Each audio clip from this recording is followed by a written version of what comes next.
the Kansas State School for the Blind's CVI Roundtable Series Assessment, September 2025. Welcome everyone for the first roundtable of the year.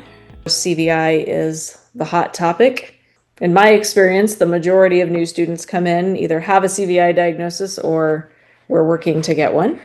And so all of our roundtables, there'll be 4 this year, kind of one each quarter, will all have a CVI connection. And so we're happy to have you join us today. Our real goal for these events is for this to be interactive. We are not, Sabrina and I are the facilitators today. We are not here to tell you what we know because we don't feel like we know any more than any of the rest of you. We are all learning, especially about CVI. So here's kind of our expectations for these events that everybody, we would love for you to have your camera on so we can see your face. Now, obviously, if you're driving or you're eating or there's an extenuating circumstance, we understand that. But otherwise, if you can have your camera on and be engaged with us, that would be great. We would love for you to unmute and engage in conversation. We really intend for this to be a discussion. We're not presenting information, and you'll see that. We have slides, but there's not a whole lot on them. We want you to help us add to them. So we thought we would just start with what are the options for CVI assessment? We listed a whole bunch here, but we would love to hear from you. What are you using? What are you liking? What are you not liking? What questions do you have? Let's just start with where are you starting for a CVI assessment? The Perkins CVI protocol. I don't do it, or I haven't done the whole big, huge thing, but I've been working on trying that. Could we have you just say your name when you sorry. I can't see everybody, so sorry, Jody White. Thank you, Jody. And maybe where you teach? I teach with I'm with Greenbush, and I teach Tonganoxie, Baser, Linwood, Gardner, Edgerton, and Spring Hill. Jody, what parts of the protocol have you used?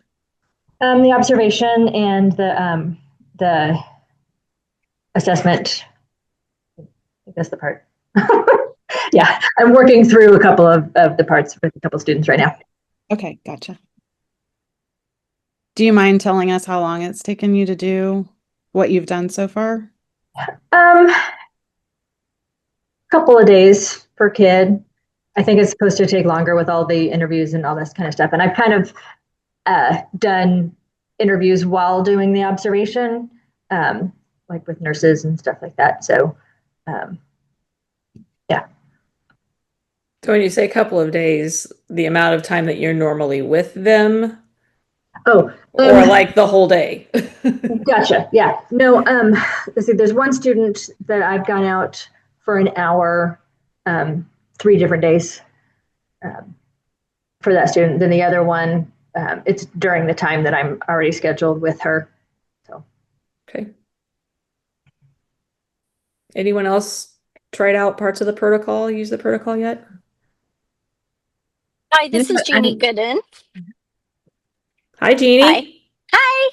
I'm in North Kansas City. I do itinerant 12th, kindergarten through 12th, and I've tried the protocol a little bit. I've done the parent interview and the teacher interview. I don't know that I'm getting as good of information as I did with the range. Jody, I'm interested to hear, do you feel like it's giving you the same kind of information that you got, like whenever you're comparing apples to apples and oranges to oranges? Yes and no. I mean, the protocol has more to it, so there's extra stuff. It is way different because you don't get the range. You don't get the here's where they fall. However, you just get more of the specific things to work on. So yeah, it's I do like it because I do like the more things to test and more specific things to look at. Whenever you do your write-up, are you just talking about the visual behaviors then? Yes.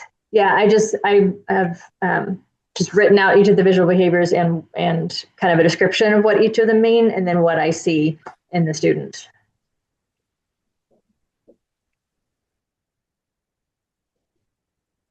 Andrea, I think maybe you were going to say something earlier. Do you want to add to that, give input? Sorry.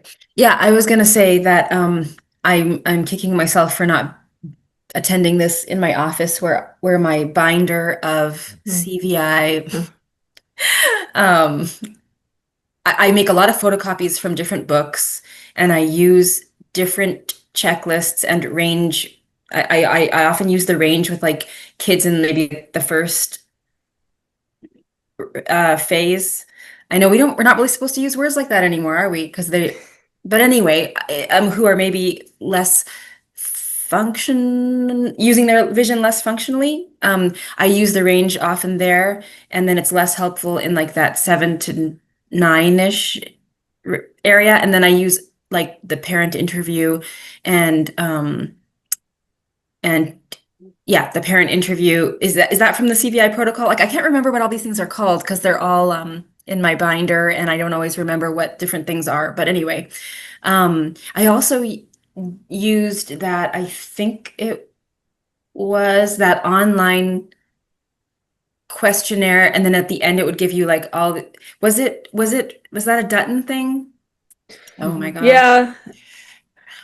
So that's gone through multiple phases of opportunities. I think what I could find that we have linked here is actually the original set of questions from Ulster University. Okay.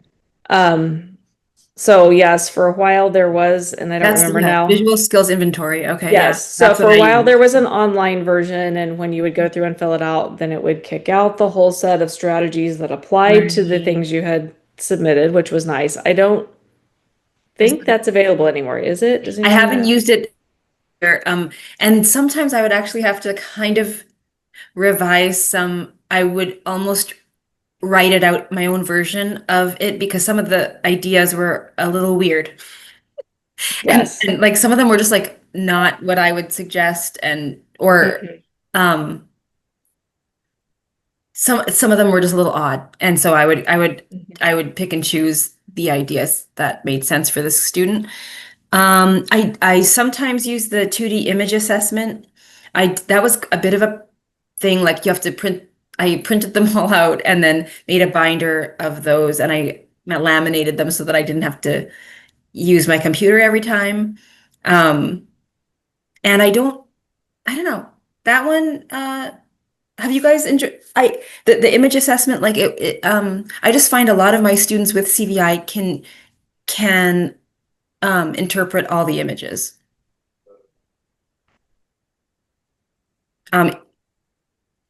So, and then the complexity framework is way too complex for me, and I do not use it. I'm just going to be honest. I really like Matt Teagan, but that whole idea that people are going to sit together, the whole team is going to sit together and talk about all that is just not realistic in my world. But I would be interested to know if people have found success with that. This is Jody again. I have done the 2D image assessment, and yeah, I kind of get the same type of results. If the student knows where they are, they can get all of the images. Yeah. I mean, and they're presented they're presented in isolation and not in busyness. So I wonder if that's part of it. Yeah. My question, when you do the 2D assessment, do you start with the abstract black and white and work essentially backwards? Or do you start with No, I've started with the realistic pictures. Realistic and go forward. I thought that was done. Is that not? Did I do it wrong? Well, I don't know if there's a right or wrong, and I've been going to go back and look at that, but it has made me think if you start with the realistic color, then they have context of what they're looking at. And so I have done it where I start with the abstract black and white first, because I feel like that gives a better perspective of if they're presented a black and white worksheet in their classroom with no context for those photos, that's more. Yeah. I mix mine and up. I've used the framework. Sorry, this is Joan and I'm driving. Yeah, go ahead, Joan. I've used the framework. It did take having to go and observe pretty much for an entire day to figure out what was being seen, what was being offered, but being able to tell the teachers what she was able to get was much more helpful than walking and saying, yeah, she can see this, but she can't see that. Mm. So I used his idea in the framework about how much was going on already. And they were able to understand why it was a problem. It wasn't just the paper sitting in front of her. It was the noise of the classroom, the place where she was sitting, where she could see the door, the fact that she'd come in late, you know, all those little things were clicking in too. And they weren't able to see that until I walked them through a piece of that framework. So, and then they were more willing to try to shorten things too. But it was me observing and talking with them, and they had seen what I had observed. So now we had the same experience. And then we had a conversation about it, which enabled them to change materials for her, to shorten things, or to add, you know, a window to block out material. Right. Does I that think make sense? that does make sense. And that's kind of how I use it too. Like I like the concept of the complexity framework. But to actually follow the framework in the way it's intended, like to fill out all those charts and stuff like that. Like I don't use it in that way, but I like the concept, and then it does help me explain CVI to the team, but they don't want to hear generally speaking in my world, they don't want to talk about it more than half an hour ever. Yeah.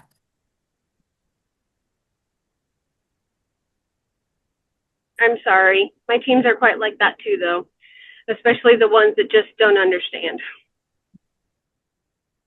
Yeah, I think a lot of it's education for people to understand. Mm-hmm. And when we're still learning, that's tricky too. Yeah, I think they're all dealing with just survival of the day, and like so. I mean, they're interested. Even the ones that work with CVI kids every day, all the time, they are interested, but they also like don't have time to sit and learn long. You know, they don't need. They just want to know how can we make it better, and how can we teach this child now? Like, it's just more urgent, and yeah. So. Okay, so we've talked about several things that are on the list. Protocol, the range, the skills inventory, the Matt teaching things. Are there other things here that you're familiar with or not familiar with, or things? These are just the list that Sabrina and I came up with. It is far from exhaustive. What is the Austin assessment? The Austin assessment. Yeah. So it's an app that you can put on your iPad. Does it cost now though, Anna? I can't remember. It does. So it is the one that was created by Nicola McDowell out of, I think she's in New Zealand. She's the adult with CVI she's also a teacher of the visually impaired, and she did not realize that she had CVI until after she was trained as a teacher of the visually impaired and went to a conference and heard Dr. Gordon Dutton speak and went, wait, that's me. She had a stroke at age like 16. So Dr. Lawrence would call that an acquired CVI. But as he talked about those things, so she does a lot. She's actually doing a really cool series right now on Facebook on her page. I'll try to come up with a link for that for you, Sabrina, where she's just getting on and talking about how her CVI impacts her as an adult and how she addresses things. She traveled recently, and so she talked about in her travels how that impacts. So side note for you. But anyway, so she developed, she's done her I think she's working on or done her doctorate now, and her part of her work was to create this Austin assessment. And so it's an app. I have it on an iPad, and you buy a subscription to it. And like we have as our agency, I think we bought 50 seats. Thank you. That's the word. Yeah. That we can use. And it's essentially a matching game on an iPad. And so it starts out it's like cards, and you're matching the sets of cards just as if it's not playing cards, but if you laid playing cards out and found the matches. And so I'm trying to remember the order it goes in. In the first set, it's shapes, and not standard shapes. They're a little bit more complex shapes on each card, and they have to but they're the same color. So there's 2 red shapes that match and 2 blue shapes that match. And it starts, there's maybe 2 at first and then 4 and then 6 and then 8. But then it goes through and everything's all the same color. So they're all, and I don't remember, I'm going to say red. It may not be red. But each presentation, all of the cards, the shapes are the same color, but the shapes are different and they have to match it. And it uses the camera from the iPad to gauge eye movements and rates how quickly the student completes the task comparative to a norm. I've only administered it twice, and in both situations, and they were for students where there was a suspicion that CVI might be present, both students did fine. They sailed right through it, and I don't know, Okay. that didn't necessarily rule in or out CVI. I think it's intended to be more of a screening tool. And do they move the cards with their eyes? Is it eye gaze or is it No, with the it's finger? fingers. They're Okay. doing it with their fingers, and then the camera's just tracking how their eyes are moving, Right. how And then quickly they're directing. it gives you a little report after, it shows you kind of where they were accessing the material too. So I thought for the student that I did it with, I thought it kind of confirmed some things for her, but she was nonverbal. And she didn't sail through it like what Anna was saying with her Okay. student. The student, Right. had more difficulty with it. So I did think it was helpful to show the team and the parents.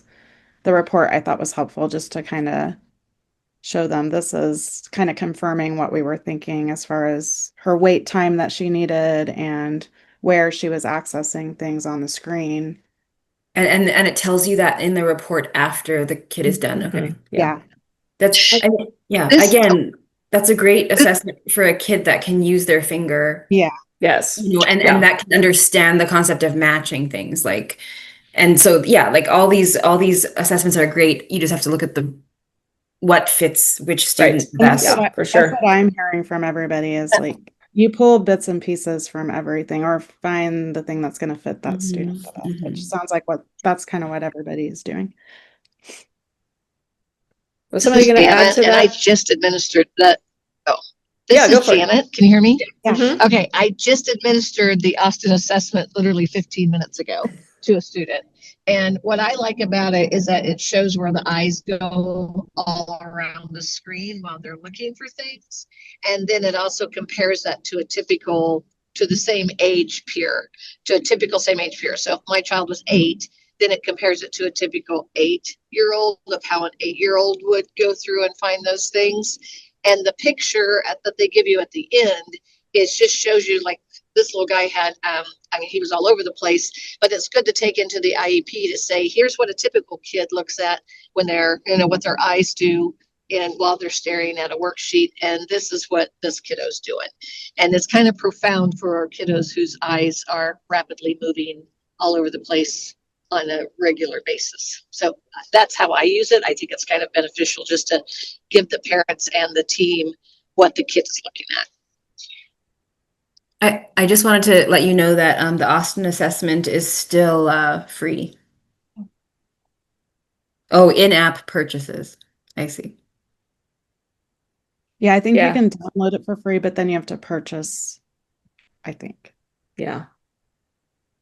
And I'm still working on figuring out where to find all of the details in the reports. What I get on my iPad doesn't have a ton of details, and I'm still figuring out if I can go back into the account and look back later at a report. It's that whole taking time to dig into all those things, right?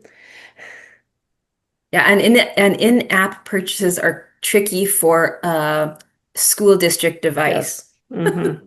There is a way as an agency to go in and do a subscription. I think if you go to their website, there'll be more information about that. When you guys were talking about the Matt Tejan's 2D image assessment, I put it on my iPad and use it like in Bitsboard or something like that. And then I present the images not in a certain order. So they're all kind of mixed. That's how I do it. I don't know if anyone else does it that way. I have it. This is Joan. I have it on my iPad, and I put it. It was in a Word doc, so I've left it in a Word doc, and I start with the black and white. so that they don't really know, and then work my way down the realistic. So, and the ones that get it, they start picking it up pretty quick. The ones that aren't getting it, those are the ones I'm wanting to work with more. One last call for, and we can also obviously bring this up later, but anything else you want to say specific to just different types of assessments you're using or wanting to using? Oh, wow. Wanting to use? Woo. We're also using that Teach CVI screening tool with the FIT team. And so this is Tammy, by the way. We often go on initial visits with infants and toddlers that don't have a diagnosis, but they have risk factors. And so we often start out by using that Teach CVI screening tool to try and see where they might fall in some of those characteristics. And you want to share what you like about the Teach CVI, Tammy? How is it helpful to you? It's helpful in the way that if they are showing quite a few of the characteristics, then we can kind of send that with the parents as we refer them to go to ophthalmology and kind of give them just the basics ideas of, okay, these are the things that we're looking for kind of as an introduction, because most of them haven't even heard of CVI before at that point. But that's one of the main screening tools we use, especially with kids who have like HIE a lot. Oh, here's a few more assessment materials that we added in. Sabrina, you want to comment on these, or anybody else familiar with any of these? So I just linked some lists of possible materials that could be used for assessment, and I think probably most people have seen these before, but there's one on strategy to see, and then teaching visually impaired has a list as well. And then APH, there's, definitely materials on there that you can use for assessment. So isn't there like the TOAD? Yeah, the assessment TOAD tool. Yeah. And there's like a few, trying to remember what other ones I have. Yeah, and like just the black background stuff that they have available, like the all-in-one board and the Invisiboard, the black tray. Yeah, so just a link to some of those things. But does anyone else have, it kind of goes through, some of them go through the categories, like if there's objects with movement, things to help with complexity, lighted things, shiny things. Anybody have favorite things you always take? Sometimes it depends on, I think, your age of student or what type of student that is again as well too. So but there might be specific things that everybody kind of always has. I always have a flashlight and things to put on the flashlight, I guess. The sensory learning kit thing, with all those kinds of things. I always wear black when I assess a kid with CVI, so I can take myself out of the equation. Good reminder. Or at least have something you can put over your clothes, right? Sure. Yeah. Well, I was talking to Anna earlier. There's these kits that I saw online. They're called the Vista Quest base kits. Has anyone heard of those? Because we hadn't really heard of them. So I was just curious if anyone else has seen them. So they're kits that a TBI has put together for CVI, and they come with materials, and then she has like little cards that'll give you ideas on how you can use the materials with your students. But I was just curious if anyone had seen those or heard of them or used them. Vista? Yeah, Vista Quest base kits. And I don't look at them that closely, so I don't know how much they are or anything like that. So only $700. Oh, only. And it looked like a lot of materials that you probably already have, but I was just curious if anyone had seen anything about those or heard about them. But, even just looking at, it's just fun to see, a lot of these things are things that we can make ourselves, and it's fun to see people's ideas. Yeah. Do you want to, Andrea, maybe drop that link in the chat? Sure. So that people can look at what you're... I sure can. Thank you.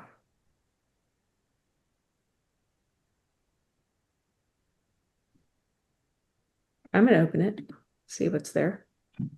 Yeah. Oh yeah, $650. Whoop. And there's an online training session for $100. I mean, never know. Right? Well, I know a few people who are using the Baraga kit or Oh, Baraga, which way do you, however yeah. you say her name, from APH, and utilizing it to look at some CVI characteristics. Anybody here using that? I've not used it, so. Okay, I did get it, but I thought that was for not CVI. It's for Anyway, I'm actually waiting to look through it and learn, and I'm waiting to have somebody teach me because I'm too lazy to figure it out. I know I should figure it out.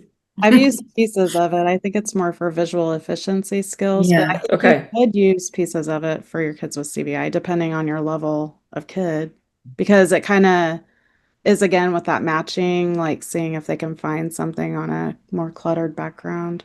And it goes from objects to pictures. Mm. I think you could Oh, use pieces of it. that reminds me. Yeah, I use that APH. It's very old. And it's like those puzzles. It's like a very simple puzzle of a clown face or something like that, and then but it's cut into strips going horizontally, and or like just super simple, like a Christmas tree cut into 4 pieces. And that has been a very interesting CVI tool to see if they can figure out how to make the whole from the very simple parts. That has been really interesting. So that's in the Lightbox materials, I think. Yes, you're right. It's in the light box, but I don't even use it with a light box all the time. Like I even just use it like on white paper with like as what just to get an idea if they can even if that's possible.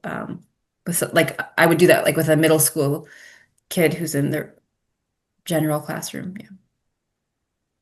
I'm trying to think if they still have that available because Yeah, I know. I wonder. well, didn't they take out some of those? Like they had the things that you could put on the light box that were busy busy picture. Yes. Yeah. I'm not sure that they have that level of Mhm. box activities anymore. I was trying to look. I don't think they have level 1 and level 2, but I think that might have been level 3 way back when. I wish that I was looking into boom cards this summer. They have a whole bunch of boom cards that you could use with CVI that have the quieter backgrounds and smaller pictures and things like that. I haven't been able to use it. One of my districts still hasn't gotten back to me on whether or not I'm able to even log into it in their districts. So still an interesting idea. Yeah, the level 3 materials were discontinued, so they don't have those anymore. But if you have them, I think they are nice to have. Because they have also like the alphabet, all sorts of stuff that you can do matching with on the light box. And And even though they're discontinued doesn't mean they might not exist in Kirk. So bonus points to whoever calls Kaya and finds out if she still has a set.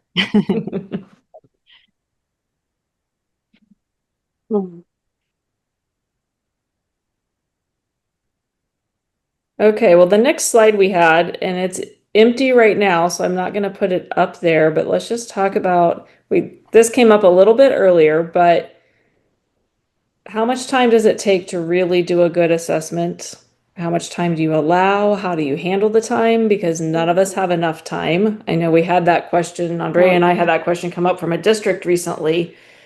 Administrators asking, what's a reasonable amount of time that a teacher should be spending on an assessment? So how would you answer that? I think it takes little amounts of time over several places, several days, because I find myself scheduling, and when I schedule, I don't like to variate from it because I just think the kids need to know that we're going to be there regularly. And so when I regularly show up, then I do a piece of it that I would have to work on with them in person. And if I'm able to go observe at a time I usually don't see the student, then I use that as more of an observation of what they're doing in that moment with who, what paperwork, that kind of thing. I don't know. I've never really had anybody question the assessment piece. I think if the staff ends up with information that they can use, then whatever tool, whatever time it took was the appropriate time because that's what we needed. So sorry, not much help. No, that's a great explanation. Other thoughts?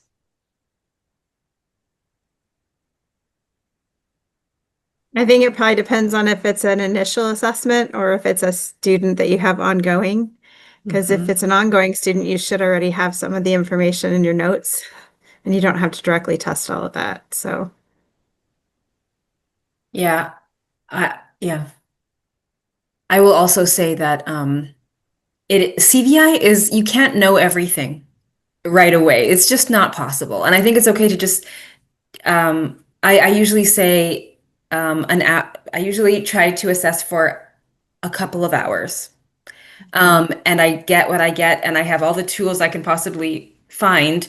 I always make sure what I forget the first time, if I get to know the kid and realize, oh, they needed maybe I should try that 2D assessment, that Tegan 2D assessment or something like that. I'll bring it the second time. So basically, I think having 2 visits so that I can bring things that I didn't think to bring the first time. And then especially if I know that they're going to qualify for other services, I know that I will take that first year to continue my assessment. I will write on the top of my assessment ongoing, knowing that CVI is too complicated to possibly say that you're done almost ever. As like, evaluating what exactly they're how they see best. So I write ongoing assessment, and then I will make sure that I keep assessing them in that first year that I work with them. Actually, I never really stop. Yeah. That was going to be my comment. Is it really ever done? I agree with Andrea. I usually do like a 20 to 30, this is Jeannie again. I usually do like a 20 to 30 minutes interview with the parent, a 20 to 30 minute interview with the teacher. Then I do 2 observations that are each 20 to 30 minutes. So that's getting you to about 2 hours. And then I pull the student and assess directly kind of what I think they might be doing or like what might be appropriate.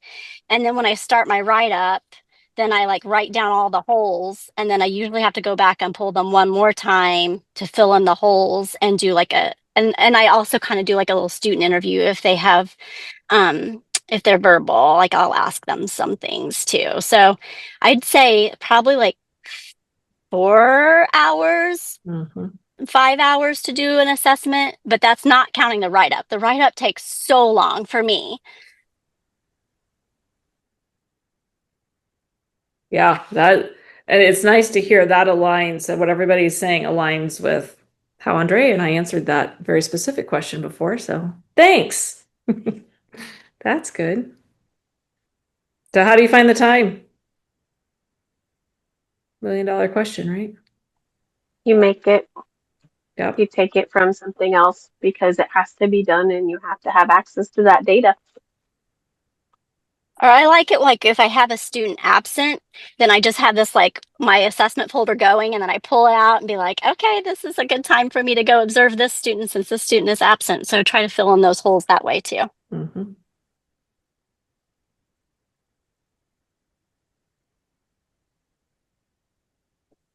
Hi, it's Jennifer Luna with Greenbush South Low Vision.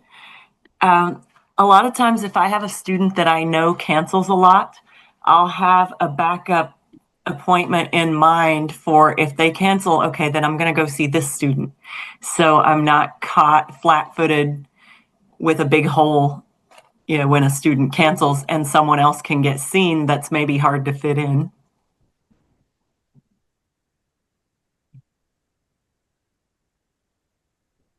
A really nice idea.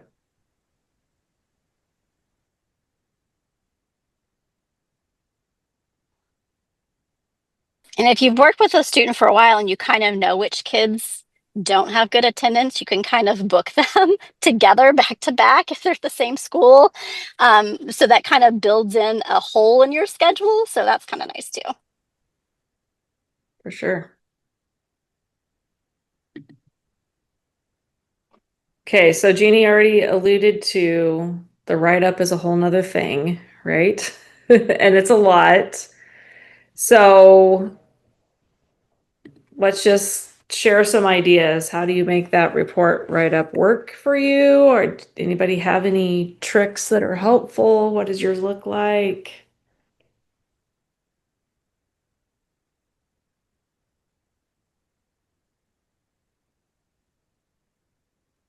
Well, for things like the CVI protocol that already have steps kind of written out, or not necessarily steps, but the different categories, to make it easier for me, I just kind of have the blank one printed up, and then I can write underneath each section of how each particular student is affected by whatever category.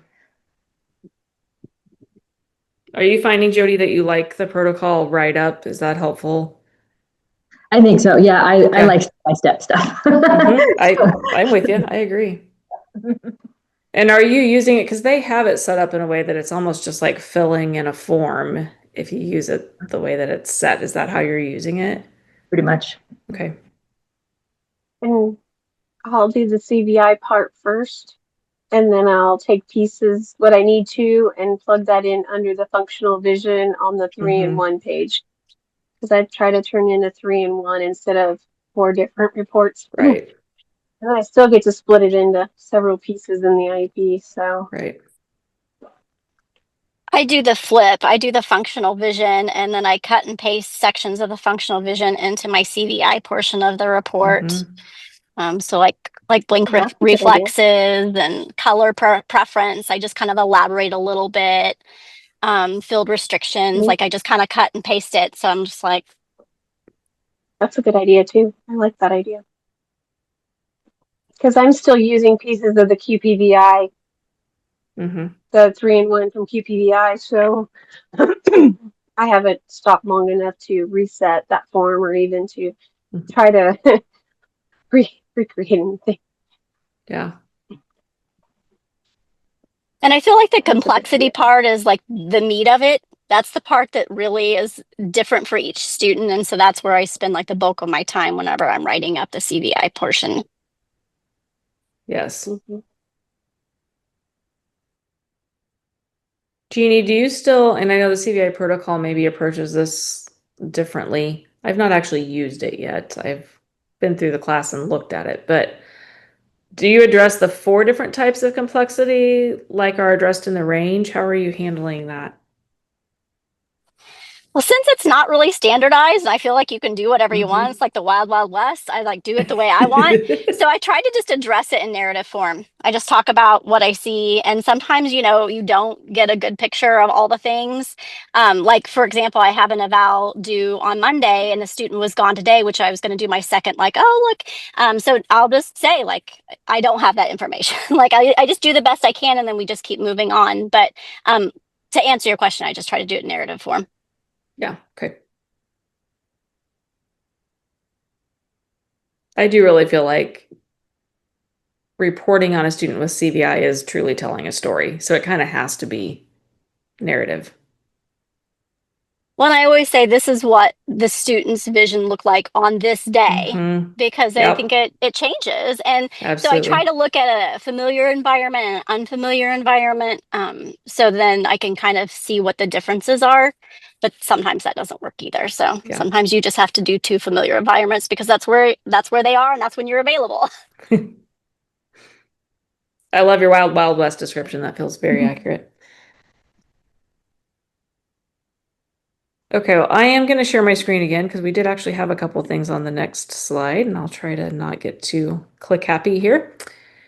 So then, determining service time, I personally feel, especially for students with CVI, that gets trickier.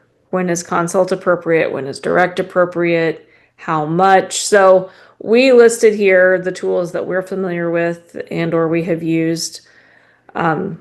So the guidelines for determining the frequency of services with CVI, that is on the CVI Connect website. And I think the creators of that presented a couple years ago, maybe, on one of our CVI think tanks, it's very closely tied to the range. So I don't know how you would do it if you had not done the range, but it exists, it's out there. And then the Michigan, I don't know how many people know, have updated their severity rating scales. So what we have linked here is the new version of the Vision Services Severity Rating Scale 2.0 from Michigan, which so they no longer have the two separate ones, which you could still, we talked as a team this fall, if you prefer the separate ones and the one with students with additional needs fits best, I don't think there's anything wrong with using that.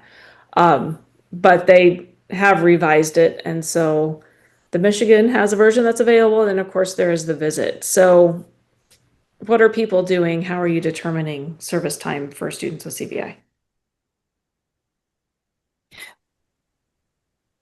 I usually have used the Michigan, but then I always serve more than it says. Mm-hmm. I just like the format of the Michigan and it's fast. Yes. This is Laura. I usually use the visit for everybody, so I would do it for a student with CVI as well. I use the visit, but I'm going to look into the guidelines. I think that's pretty interesting. Is anyone I don't remember ever learning the Michigan one, so I know I've heard of it. I know I've heard people use it, but I don't remember ever really walking through it with anyone. That would visit, and I don't know if it was because of my school being in Texas or not, but I'm interested in seeing the other ones to see how they compare. Anna, you guys have done it on both of them on the same students and have come up with similar, right? Yeah, I find personally that they come out pretty similar regardless of which one I do. So I think that personal preference is really okay. If you were trained in one and you're comfortable with it and it works well for you, I don't know that you're gonna, that's purely personal experience. I don't think you're gonna find difference. And most often they pretty well confirm my gut. Because for the most part, we all kind of have a gut sense, right? But it's really nice to have data to show a team or an administration rather than just to say, I feel like this kiddo needs 30 minutes a week, to come in and say, I've used this tool, thought through these factors. And it's nice. Sometimes I think there's benefit in sitting down with the tool with someone else when the time's available. Again, that's really tricky to come up with another team member, but especially if it's a tricky situation and you're just really not sure, to sit down and think through those things with someone else, maybe a physical therapist, maybe a classroom teacher, maybe, whatever, and kind of think through together on that can be really useful. Does anybody else have tricks for how you? Do you show the team, the parents or whatever at the IEP meeting, do you show them the scale that you've done for them? If I'm worried, go ahead, Andrea. If I'm worried about their reaction, I do make sure that I say, well, I used this form and I filled, I make sure that they know that I've done that. I will say none of the other related services have a form like that. I think everybody is using their gut to make that decision, because a lot of people are like, where did you get that form? Like, that's so handy. And the nice thing about the Michigan is I can always say, this form is saying, once a month, but I'd like to provide services twice a month, because I feel like I can always, then it sounds being very generous. My answer, Jody, was going to be, it depends. Because that's really what we say, right? But I like having it available. So if there is maybe some disagreement around how much time there should be, then that's some extra data to support that. So I don't always show it. As an agency, we are making a practice of referencing it in a report that whichever one was used, the Michigan Severity Rate or Vision Services Severity Rating Scale was used, and recommends this amount of time, so that we have that data there to show. But it looks like Cowley will have another TVI soon, so I'm looking at going through all of the caseload with that person and probably resetting all of these and making sure they're all where they need to be, as opposed to what they were able to be. So And then when we'll get to have the meeting and describe why, I think the parents will be at least pleasantly surprised that there's another person to help. So there will be more time available. So we'll see how it goes. Anna, have you noticed a difference with the 2.0, with the Michigan 2.0? Trying, some other people can help me when we looked at that to remember. It's less. It's a little different. It has Yeah, like it's has the ECC areas on it now, and there's a few extra things that weren't it's on it. not, yeah, it's probably not quite as fast and easy. It's not the chart anymore. So it's just a different framework, and it does consider more their academic and functional needs rather than just based on here's their visual acuity, here's their feel, it was none of them are truly objective, but it probably has even a little bit more subjective. I like it personally, the way that it's set up. I haven't used it directly with a student yet, as I don't have a caseload, but I think it's a nice option. Okay. I think it's still quicker than the visit, but also I would I know agree. Laura has said, that she's used to using the visit, so it doesn't take her that long to do. So I think if you're familiar with whatever tool, it's probably going to be quick regardless. But yeah, I think the Michigan is faster. At least for me, it is.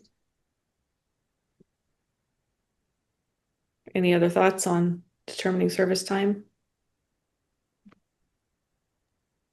I do also, like if I'm serving as the VI or the O&M or whatever, then I'll send it to the other counterpart if there is a second person, if VI or O&M is served by the other person, and just send them my visit before I finalize things and be like, does this sound right to you or whatever, and make sure that they would put the same numbers or something. And I'm finding that more of my service times are maybe direct working with student, but I'm finding that it works better if I'm direct working with student within the classroom. Because if I don't, then these guys go back to class and they don't use anything. They don't think to pull out their tools. They don't think to pull out their materials. And sometimes the teacher just doesn't realize that they need them until I get in there and I watch them as they're working, and then they don't have their tools out. And so I remind them, and then suddenly they're so much faster at completing what they need to. But it seems to work better if I'm in the classroom showing the tools as we learn the tools. That makes sense? Yeah, absolutely. That's a great thought. Especially for CVI. Not much for, when I was teaching Braille, that one had to go somewhere else. But CVI, I've been able to be in a classroom a whole lot more.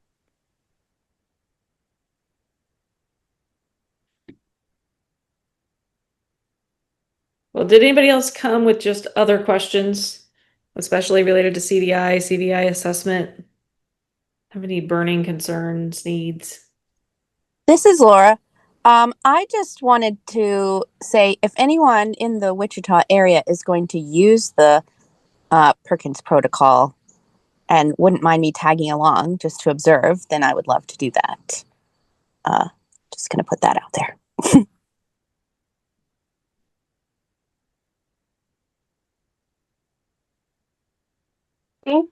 I think I finally got a copy of it, but I haven't been able to read through it, so I have no idea how it works.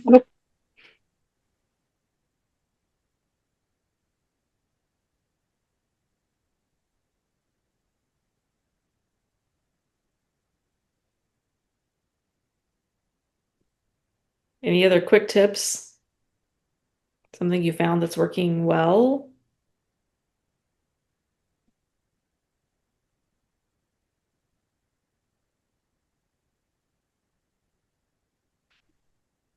I just wanted to say that I really, really love that Sherlock Center. I think they're called the Sherlock Center. And they have like all those CVI slideshow books that you can use with a switch. That's been my favorite activity with kids. This is not about assessment, sorry. That's okay. But it's been a really great activity to do with my CVI kids. I don't think I I've heard of that. So Okay. I don't think I have either. Everybody well, I know it was shared here at one point, but I'll send you the link. It is like my favorite thing in the world right now. oh, I see it now. I've never heard of that. And if you go to resources, just a second, I'm gonna send you the exact page. The online adapted library Yes. or literacy or something, literature And then lessons. there you go. And then if you yeah, and then there's like it's called CVI PowerPoint and then there's like hundreds of books in there, and they've all been changed, adapted to be CVI friendly, and then they have like audio over the slideshow, so you can put your slideshow on your laptop, on your teacher laptop, and then connect a switch to your laptop, which is very easy. You just have to buy this little adapter thing, which is, what is it called again? Oh, geez. It's this little white box that you connect, and then basically you make your space bar into the switch. So the switch controls your space bar. And then the child just hits the switch. This is like for, our severe kids with multiple exceptionalities, who can switch activate this book and turn the pages, and then it reads it to them, and we do it in a dark room, and it's been like so good. There's so many books, and you can make such good goals from that. Nice. Yeah. Resource, yeah.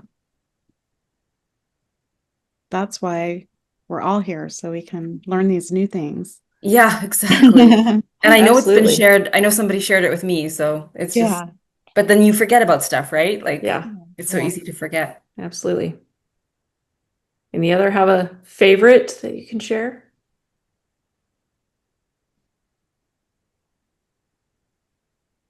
I've used the CVI Book Nook, which would be maybe similar,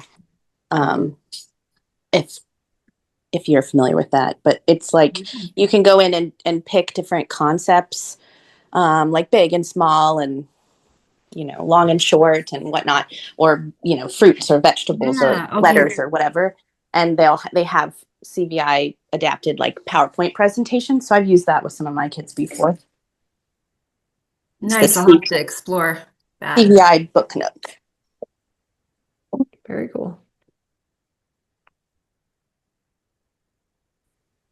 Okay, well, I don't remember if this was advertised as an hour or an hour and a half. We've pretty well made it through kind of the thoughts we had, and unless somebody else has something going, that would be great input. If there's a comment section, or if you want to email us and let us know how much time you think is best for these roundtables, because I know our time is precious, right? And we all have lots of things to do, especially on a Friday. Yeah. So, we do want to remind you there'll be 3 more of these, all somehow CVI connected. December 5th, Stacy Chambers is going to join us. She's, I think, with APH or contracted with APH. She's been to symposium, was a part of writing the Sensing and Learning, the new SLK. And of course, she has lots of activity and daily living ideas. So we thought it would be nice to have her come again and talk with us more, but that it will still be very much discussion, I believe, oriented like this. And then we'll have some people, if you want to come talk about routines and calendar systems in February, and then CVI for high functioning and academic students, because that's always a new challenge. So that'll be more the end of the year, get you thinking for next year. So there are links in the emails that came out. These links, when you get this presentation, will take you to the registration for that as well. So that's all there. If you haven't heard yet, the Kansas CVI conference will be happening, I believe, in Wichita on March 27th, 2026. They're bringing in some big name speakers for that. So you might pencil that in on your calendar if that's of interest to you. The logo for the Kansas State School for the Blind, a flying blue eagle in the center of a red and yellow sunflower.